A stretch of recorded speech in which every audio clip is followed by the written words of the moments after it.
Assalamualaikum warahmatullahi wabarakatuh.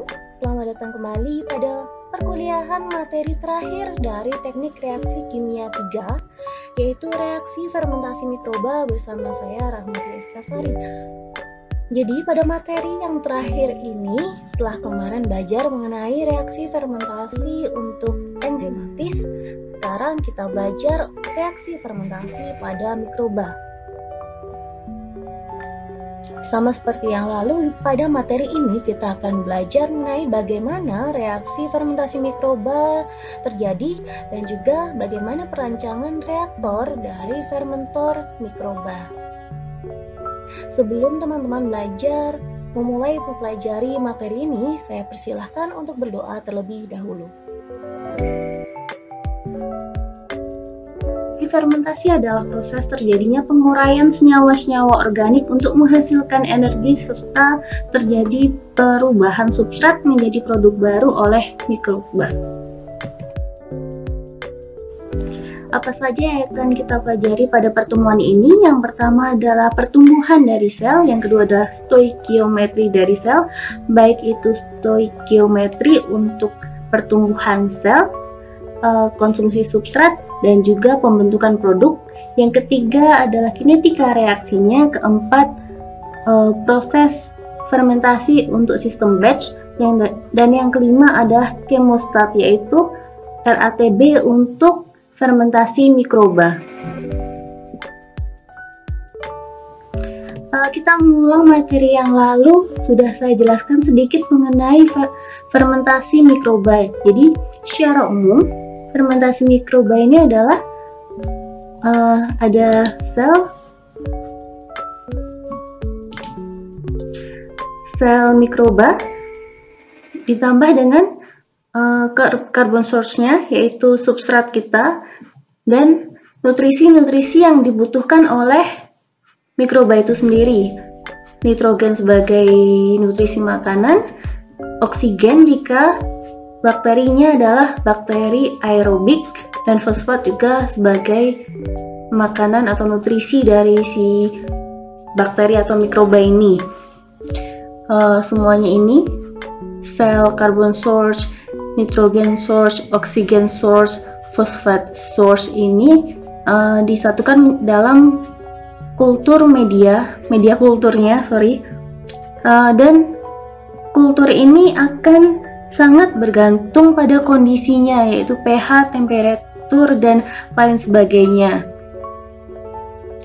Kondisi ini akan mempengaruhi bagaimana bakteri-bakteri ini akan tumbuh dan berkembang biak, apakah cukup untuk berkembang biak atau justru malah mematikan bakteri itu sendiri. Dari reaksi bakteri ini dengan carbon source-nya, substratnya, dan makanan-makanannya akan dihasilkan produk yang utama dan bakteri baru yang dihasilkan dari perkembangbiakan bakteri itu sendiri, dan juga karbon dioksida dan air. Secara singkat kita tuliskan secara umum, sel bakteri ditambah dengan substratnya menjadi produk dan bakteri yang lebih banyak. Jadi di sini mikroba bekerja sebagai katalis, yaitu maksudnya adalah mikroba yang mereproduksi dirinya sendiri menjadi lebih banyak, dia akan berkembang biak. Dan di dalam sel mikroba sendiri ada enzim yang mengkatalisasi reaksi dan mereproduksi dirinya sendiri. Dalam reproduksi dirinya sendiri dan menghasilkan enzimnya sendiri. Yang pertama yaitu cell growth atau fase-fase pertumbuhan bakteri.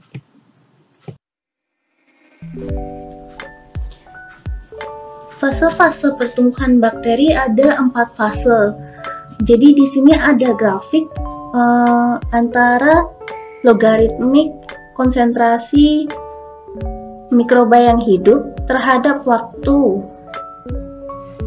Jadi di sini yang pertama adalah fase lag. Jadi kita baru mulai memindahkan kultur bakteri ke suatu tempat baru. Di sini bisa kita contohkan sebagai reaktor. Di sini pada lag phase ini adalah fase mula-mula si bakteri baru menyesuaikan diri pada lingkungan yang baru. Jadi hanya ada sedikit kenaikan konsentrasi. Dan pada lag phase ini selain baru menyesuaikan diri dengan lingkungan baru, bakteri-bakteri juga sedang mensintesis protein yang dapat menyerap substrat-substrat ke dalam sel-sel bakteri itu sendiri, kemudian juga mensintesis enzim untuk menghasilkan produk dan mulai bekerja untuk duplikasi sel-sel ini untuk memproduksi sel-sel baru, sel-sel bakteri baru. Dan lamanya lag phase ini tergantung pada banyak hal. Yang pertama, mediumnya. Kalau misal mediumnya sama persis dengan kultur yang awal dia tumbuh, maka lag phase ini bisa tidak ada. Tapi kalau medium yang baru ini sama sekali tidak cocok dengan bakterinya, maka dari lag phase ini justru bakterinya akan mati semua. Fase yang kedua yaitu exponential growth phase. Jadi di sini bakteri jumlahnya bertambah secara drastis karena dia sudah menyesuaikan diri dengan lingkungan barunya dia. Jadi di sini adalah maksimum rate-nya karena dia sudah bisa menyesuaikan diri, sudah bisa menggunakan nutrisi secara efisien. Kemudian setelah exponential growth phase ini, dia akan memasuki fase yang ketiga yaitu fase stationary phase. Di sini rate dari cell growth-nya akan sama dengan rate dari kematian dari bakteri itu sendiri. Jadi yang dihasilkan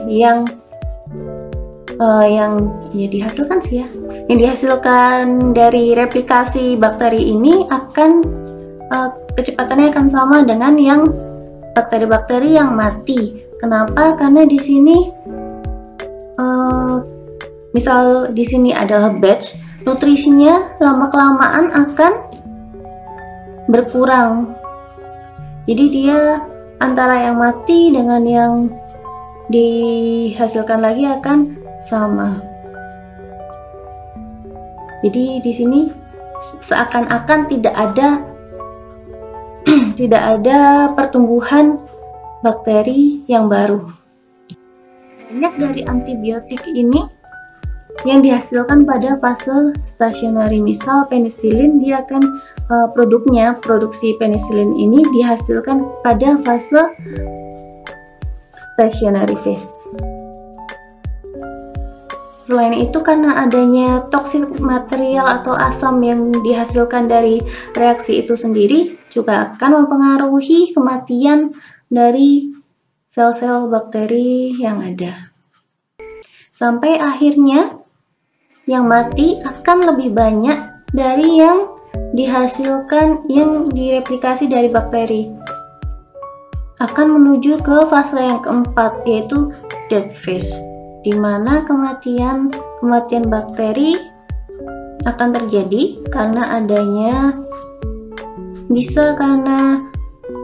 adanya racun atau toxic material, juga karena penumpukan asam. Perubahan pH akan berpengaruh sangat signifikan pada pertumbuhan bakteri, dan juga nutrisi makanannya yang sudah habis.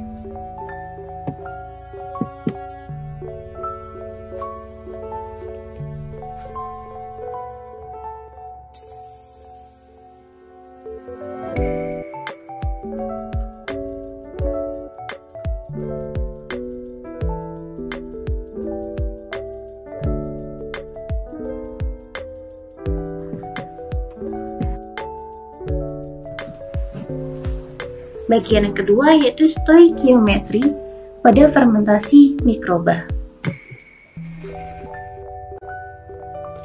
Stoikiometri pada pertumbuhan mikroba sangat kompleks karena ada beberapa fase dalam pertumbuhannya, yaitu lag phase, exponential growth, stationary, dan death-nya, kematiannya. Kemudian pertumbuhan mikroba sangat bergantung pada nutrisi dan kondisi lingkungan seperti pH dan temperatur. Dan untuk mengetahui jumlah nutrisi yang dikonsumsi, sel baru dan produk yang dihasilkan, maka kita gunakan nilai koefisien yield-nya. Di yield ini akan kita bandingkan dari apakah yield untuk nutrisi yang dikonsumsi, ataukah yield untuk sel baru atau produk yang dihasilkan. Yield koefisien. Jadi yield koefisien ada 3. Jadi yield itu kan perbandingan. Jadi yang pertama adalah yield koefisien YCS. YCS di sini yaitu perbandingan kenaikan konsentrasi massa sel mikroba terhadap penurunan konsentrasi substrat. Jadi YCS adalah mass of new cells formed to mass of substrate consumed. Jadi perbandingan substrat, kita misal ingin mencari berapa kenaikan konsentrasi massa terhadap substrat yang sudah dikonsumsi oleh bakterinya. Kalau dibalik, jadinya YSC. Jadi di sini YSC adalah perbandingan substrat yang dikonsumsi untuk meningkatkan konsentrasi massa sel mikroba. Yang kedua adalah yield koefisien untuk produknya, yaitu YPC, yield dari produk terhadap konsentrasi selnya. Jadi di sini perbandingan kenaikan massa produk dihasilkan terhadap kenaikan konsentrasi massa sel mikroba terbentuk. Jadi di sini kalau C adalah untuk sel, S untuk substrat, P untuk produk. Jadi kalau YPC berarti yield dari massa produk terbentuk dan massa terhadap massa dari sel baru yang dihasilkan. Kemudian yang terakhir ada perbandingan antara yield dari produk terhadap substratnya. Jadi jumlah massa produk yang dihasilkan terhadap massa substrat yang dikonsumsi. YPS, produk terhadap substrat. Jadi massa dari produk terbentuk terhadap massa dari substrat yang dikonsumsi oleh bakteri.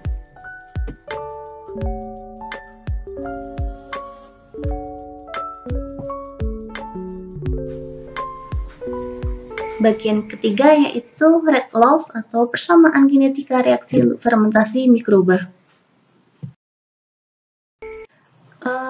Sebelumnya, kecepatan reaksi ini ada di sini kan ada beberapa komponen di dalam reaksi ini. Yang pertama yaitu selnya, yang kedua adalah substratnya, yang ketiga adalah produknya. Jadi kecepatan reaksi akan kita bedakan menjadi 3. Kecepatan reaksi untuk pertumbuhan bakterinya, kecepatan reaksi untuk konsumsi substrat, dan yang terakhir adalah kecepatan reaksi untuk produk yang dihasilkan. Yang pertama yaitu kecepatan reaksi pertumbuhan bakteri. Kecepatan kalau kemarin pada reaksi fermentasi enzim kita punya persamaan Michaelis-Menten, di sini untuk kecepatan reaksi pertumbuhan bakteri kita punya yang namanya persamaan Monod. Jadi persamaan Monod ini untuk exponential growth Rg sama dengan mu dikalikan dengan konsentrasi selnya Cc, di mana mu adalah specific growth rate, dan specific growth rate kecepatan spesifik pertumbuhan bakteri adalah mu max dikalikan dengan Cs per Ks ditambah dengan Cs, di mana Ks adalah konstanta Monod dan Cs adalah konsentrasi substrat. Sehingga kalau kita substitusikan mu ini kecepatan spesifik pertumbuhan bakteri ke persamaan kecepatan reaksi untuk pertumbuhan bakteri, kita dapatkan persamaan Monod untuk pertumbuhan bakteri yaitu Rg sama dengan mu max dikalikan dengan Cs dikalikan dengan konsentrasi sel dibagi dengan konstanta Monod ditambah dengan konsentrasi substrat. Jika nilai Ks sangat kecil, which is sangat umum terjadi pada reaksi pertumbuhan bakteri, Ks di sini bisa kita abaikan. Jadi di sini nilainya 0, jadi kita persamaan Cs-nya bisa dicoret. Ks-nya bisa kita abaikan, CS-nya kita coret dengan atasnya, maka kita dapatkan persamaan monod pertumbuhan bakteri sama dengan mu max dikalikan dengan CS, konsentrasi substrat. Kecepatan pertumbuhan bakteri memang tergantung pada lebih dari satu konsentrasi nutrisi, tapi yang kita gunakan untuk perhitungannya biasanya hanya nutrisi yang paling berpengaruh pada pertumbuhan bakteri itu yang disebut dengan limiting nutrisi atau nutrition limitingnya. Jadi yang kedua, pada banyak sistem terkadang terjadi kondisi ketika produk akan menghambat pertumbuhan bakteri itu sendiri.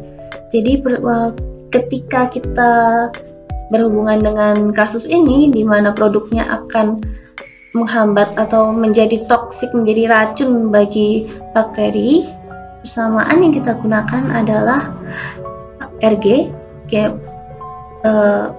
growth rate-nya sama dengan K dikalikan mu max CS kali Cc Ks plus Cs, ini monodnya, persamaan monod, di mana K adalah 1 minus Cp per Cp star pangkat N, dan di mana Cp adalah konsentrasi produk dan Cp star adalah konsentrasi produk di mana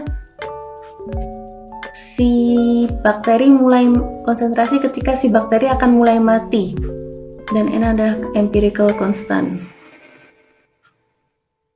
Contoh kasusnya adalah pada pembuatan wine anggur, di mana fermentasi glukosa menjadi etanol akan terhambat oleh produk etanol yang dihasilkan. Jadi etanol ini akan menjadi racun bagi bakterinya itu. Di mana untuk fermentasi glukosa menjadi etanol, nilai parameternya N adalah 0,5 dan Cp star, konsentrasi di mana si bakteri akan mulai mati, adalah 93 gram per liter.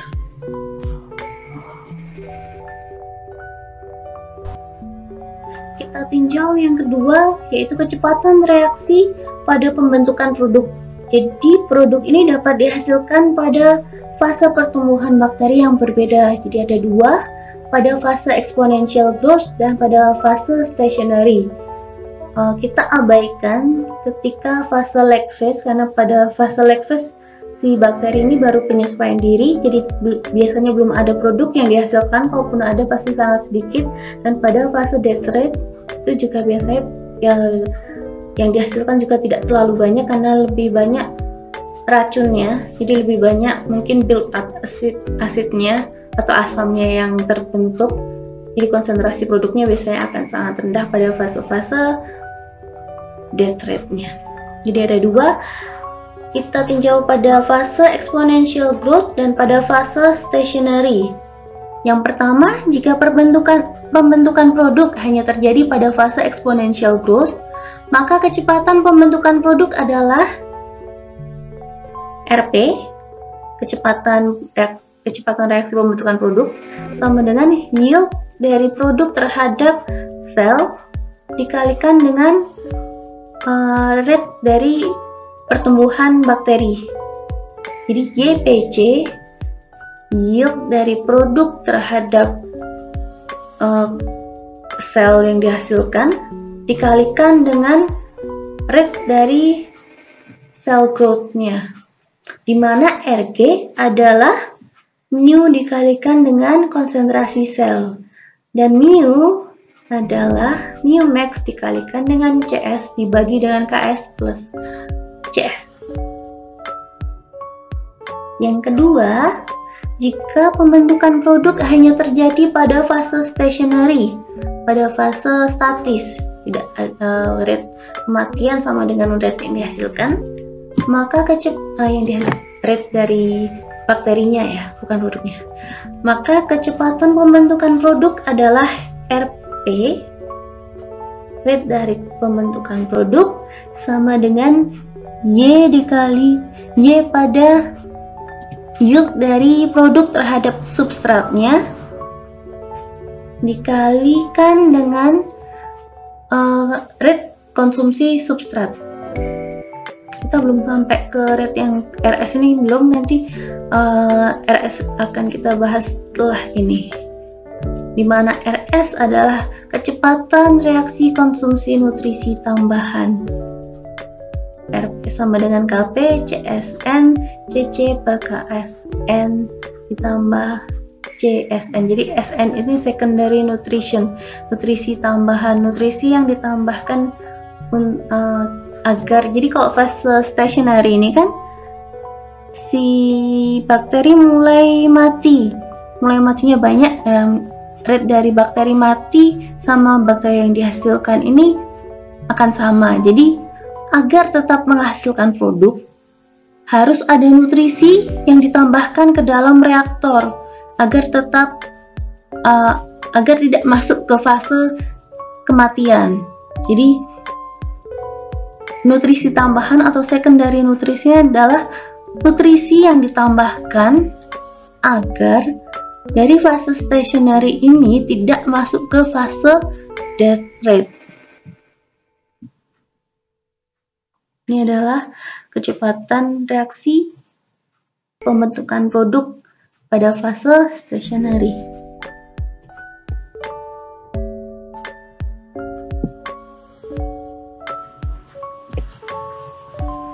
Persamaan kecepatan kematian bakteri atau death rate dari bakteri itu yang disebabkan karena kurangnya nutrisi makanan, kondisi medium yang kurang baik, pH atau suhu, dan adanya racun pada medium. Jadi death rate ini RD sama dengan KD, spesifik death rate karena kematian normal. Kematian normal di sini adalah nutrisi makanan yang kurang dan kondisi medium yang tidak baik. Jadi itu adalah kematian normal dari bakteri, ditambah dengan KT, di sini adalah spesifik KT adalah spesifik death rate karena racun, dikali dengan CT, konsentrasi dari racunnya itu sendiri, keseluruhan dikalikan dengan CC, konsentrasi selnya. Umumnya pertumbuhan bakteri itu dihitung, measure dengan doubling times. Jadi doubling times ini adalah waktu yang dibutuhkan bakteri untuk bertambah menjadi 2 kali lipat.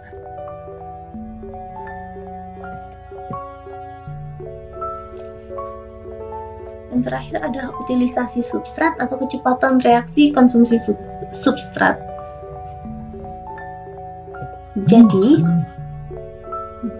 Jadi konsentrasi substrat ini berkaitan dengan pertumbuhan sel mikroba, produk yang dihasilkan, dan maintenance substrat. Jadi substrat yang ditambahkan agar si bakteri ini tetap tumbuh. Jadi net rate of substrate consumption, substrat yang dikonsumsi jumlahnya adalah substrat yang dikonsumsi dari sel itu sendiri ditambah dengan substrat yang dikonsumsi untuk membentuk produk ditambah dengan substrat yang dikonsumsi untuk maintenance. Jadi RS totalnya min RS sama dengan YSC aksen dikalikan dengan RG ditambah dengan yield SP aksen dikalikan dengan RP ditambah dengan M, di mana M adalah massa yang dikonsumsi untuk maintenance dibagi dengan jumlah sel dikali dengan waktu dikali dengan konsentrasi sel. Jika produk diproduksi selama fase pertumbuhan, fase growth, exponential growth, jadi kita nggak bisa memisahkan jumlah substrat yang dikonsumsi untuk pertumbuhan sel dengan jumlah substrat yang dikonsumsi untuk menghasilkan produk.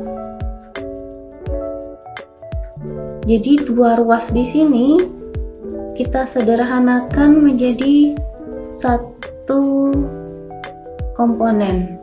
Jadi rate of substrate consumed by cell dengan rate of substrate consumed to form product kita jadikan satu.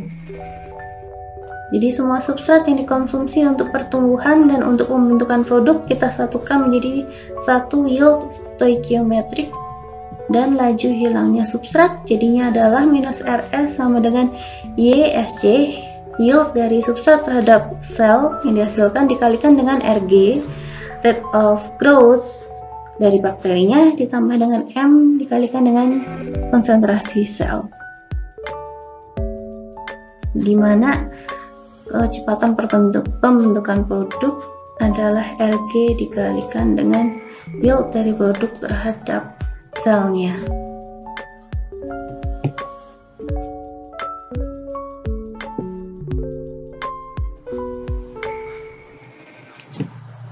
Bagian keempat yaitu reaktor batch. Masuk ke reaktor batch, kita susun dulu neraca massa pada sebuah reaktor. Misal di sini reaktornya masih bukan reaktor batch, tapi di sini adalah reaktor STR RATB. Jadi masih ada konsentrasi substrat masuk dan konsentrasi substrat keluar dan konsentrasi sel yang keluar. Jadi yang pertama, neraca massa pada RATB untuk mikroorganisme yang hidup adalah akumulasi dari selnya sama dengan jumlah sel yang masuk dikurangi dengan jumlah sel yang keluar ditambah dengan jumlah sel yang dihasilkan atau diduplikasi dari bakteri itu sendiri. Dimana akumulasinya adalah volume dikalikan dengan D CC per dt sama dengan rate of cell entering-nya adalah flow rate dikalikan dengan konsentrasi mula-mula sel dikurangi dengan kecepatan rate dari sel mikroba yang keluar, yaitu rate-nya dikalikan dengan konsentrasi keluar ditambah dengan net rate of generation of live cell yang hidup, yaitu adalah RG dikurangi dengan RD. Jadi net rate of generation of live cells ini adalah rate dari growth-nya dikurangi dengan rate dari death-nya dikalikan dengan volume. Yang kedua, neraca massa untuk substratnya. Neraca massa untuk substratnya adalah akumulasi substrat sama dengan yang masuk dikurangi yang keluar ditambah dengan generated.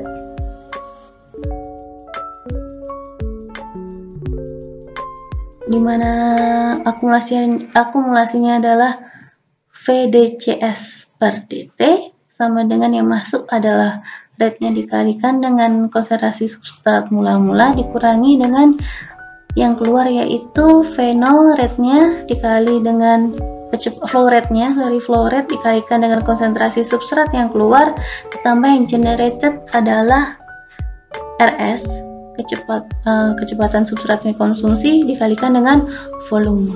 Di sini kan bisa generated atau consume. Umumnya dikonsumsi bukan generated.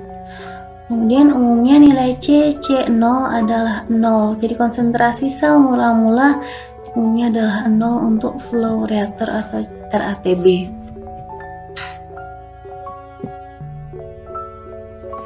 Lalu kita masuk ke reaktor batch.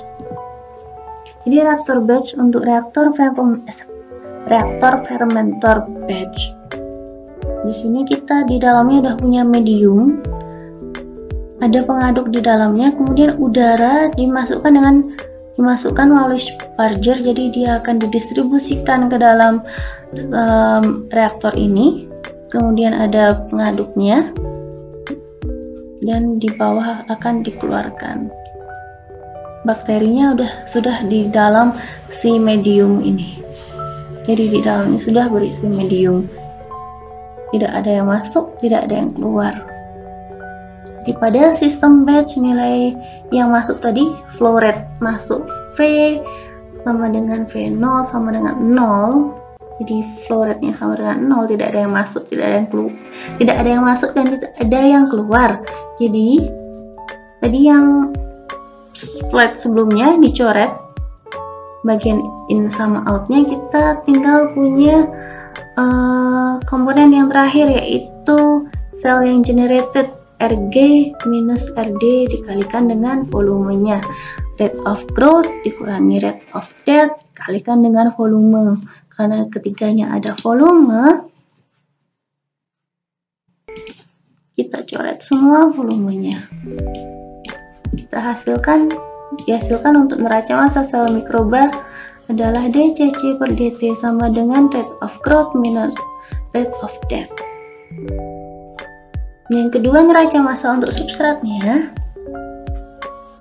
sama seperti yang tadi sebelumnya, kita tinggal sisakan komponen yang terakhir, yaitu substrat yang terkonsumsi, di mana Rs adalah ISC kali dengan Rg dikurangi dengan M kali dengan Cc. Ketiganya punya volume, jadi volumenya dicoret. Kita dapatkan persamaan neraca massa untuk substratnya. Kemudian yang ketiga adalah neraca massa untuk produknya, sama, yaitu V dCp per dt sama dengan Rp dikalikan dengan volume, di mana Rp adalah YPS dikali dengan minus Rs dikali dengan V. Jadi V-nya di sini bisa kita coret.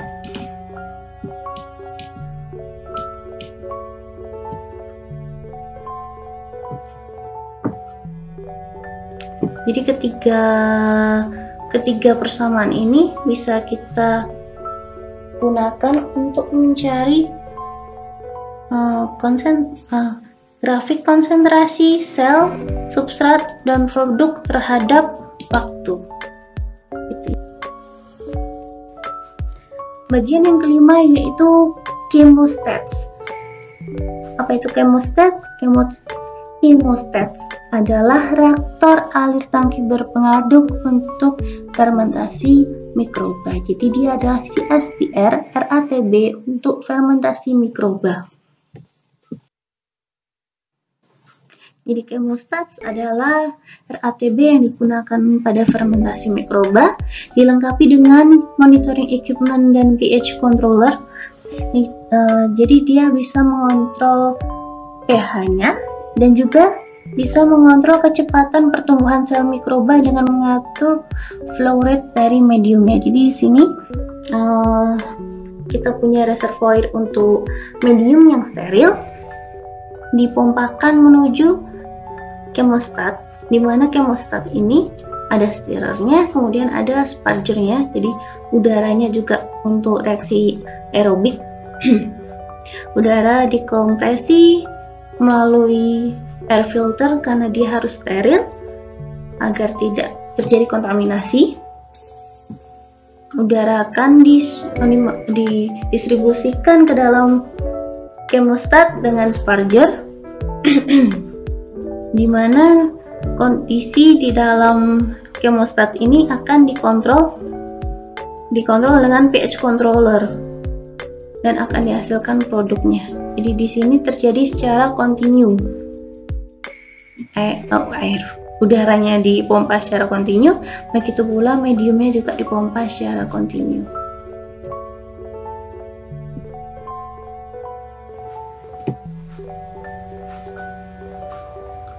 Chemostat operation jadi berdasarkan neraca massa yang telah kita susun sebelumnya.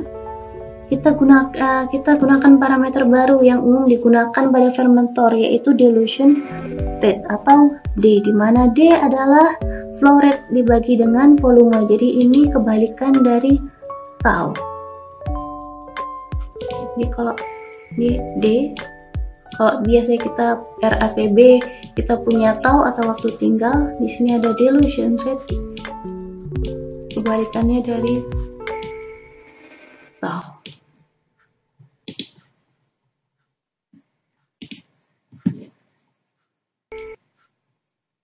kita substitusikan dilution rate D sama dengan flow rate dibagi dengan V ini terhadap ke neraca massa di awal tadi. Akumulasi sama dengan in, min, out plus generation untuk sel bakteri DCC per DT sama dengan in tadi DC0 nilainya umumnya sama dengan 0, jadi di sini kita tuliskan 0 dikurangi dengan yang keluar yaitu D dikalikan dengan CC ditambah dengan generated yaitu rate of growth dikurangi dengan rate of death. Kemudian untuk neraca massa substratnya DCS per DT sama dengan D dikalikan CS0 yang masuk dikurangi dengan D dikalikan dengan CS yang keluar ditambah dengan generated atau consume adalah RS, dimana growth rate-nya RG-nya mengikuti persamaan monod RG sama dengan mu CC konsentrasi sel sama dengan mu max dikalikan dengan konsentrasi substrat dikali dengan konsentrasi sel dibagi dengan untuk chemostat yang berlangsung secara steady state. Jadi kalau steady state akumulasi sama dengan 0, kita dapatkan dua persamaan ini dan D dikali CS0 minus CS sama dengan minus RS. Jadi untuk menghitung massa flow rate sel mikroba keluar chemostat di mana nilainya sama dengan kecepatan pertumbuhan mikroba RG dikalikan dengan V.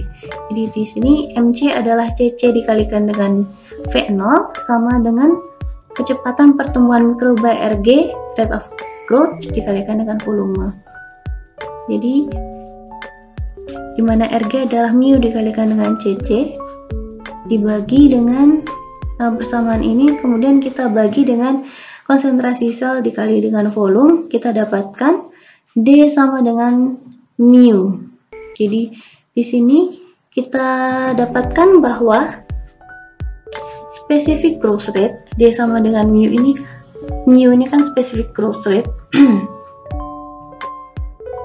D ini sebagai parameter yang dapat mengontrol specific growth rate-nya. Jadi kalau kita tuliskan di mana D sama dengan mu ini, mu di sini kita ganti dengan D, kemudian kita rearrange. Jadi kita dapatkan CS sama dengan D dikalikan dengan KS konstanta monod dibagi dengan mu max minus D. Jadi di sini dilution rate ini kita lihat bahwa dia bisa mengatur berapa konsentrasi substratnya. Dia akan berpengaruh pada konsentrasi substratnya. Jadi umumnya ketika kita mengoperasikan sebuah chemostat untuk mengontrol berapa jumlah produk yang dihasilkan, kita kontrol dari dilution rate-nya ini, karena dilution rate ini akan mempengaruhi nilai CS-nya.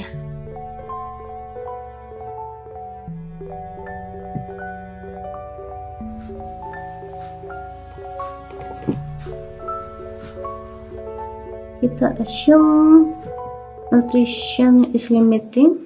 Jadi pertumbuhan bakteri hanya satu-satunya proses yang mempengaruhi utilisasi substrat, dan kita dapat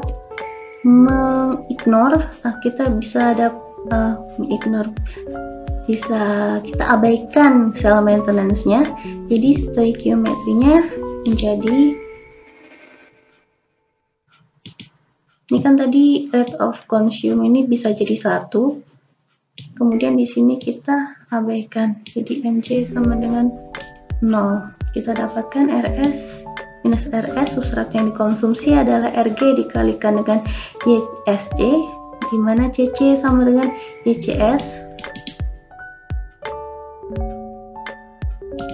dikalikan dengan konsentrasi substrat mula-mula dikurangi dengan konsentrasi substrat akhir.